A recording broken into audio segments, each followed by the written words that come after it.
When I encounter young men or young women who are struggling with pornography, and I think one of our greatest mistakes is that we talk about pornography only in terms of young men.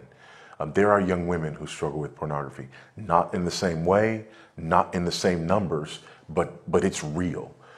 We live in a pornographic culture. And that's one of the things that makes it very difficult to deal with pornography. We've been so inundated with pornography that we're desensitized to pornography. And that line at which we will say that's pornographic has been drawn so far out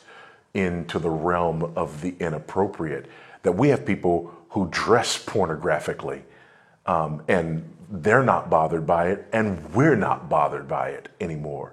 So one thing that I say to people in this area is that we need to recognize that we're living in a pornographic culture. And the reason I say that is because part of dealing with the roots of pornography are acknowledging the fact that we have been desensitized to it, and acknowledging the fact that my problem with pornography, let's say that there's a pornography scale of 1 to 10, and 10 is, full on, I'm engaging in, the worst examples and extremes of pornography. Well, I think culturally, we probably live every day around a 3 or 4. Just in commercials and just in, just in the things that we become desensitized to. And so if I'm living at a 3 or 4 and a 5 or a 6 really doesn't bother me anymore, then when I get to a 9,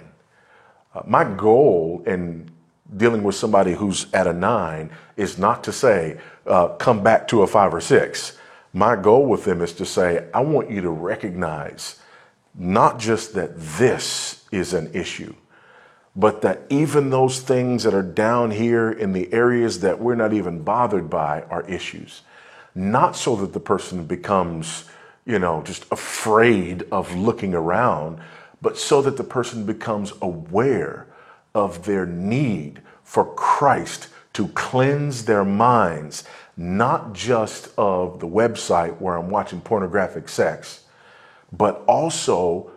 of my lack of sensitivity to those everyday examples of pornography that are around me, because to the degree that I go on accepting them and am no longer bothered by them, to that degree, I'm setting myself up so that the leap from that 5 to that 9 is a very short leap. And it's not just so that I won't leap over into the worst of pornography, but it's so that I can understand the dignity inherent in human beings made in the image of God, and how my embrace of a pornographic understanding of my fellow man, my fellow woman, is the embrace of the destruction of their dignity. So that if I see a young woman who is presenting herself in a pornographic way, and that's not bothering me, I've just said something about the dignity of that woman as made in the image of Christ. And until that becomes an issue for me, not in the sense of walking around, sort of with my eyes, blocked off, but in the sense of appropriating God's grace and asking Him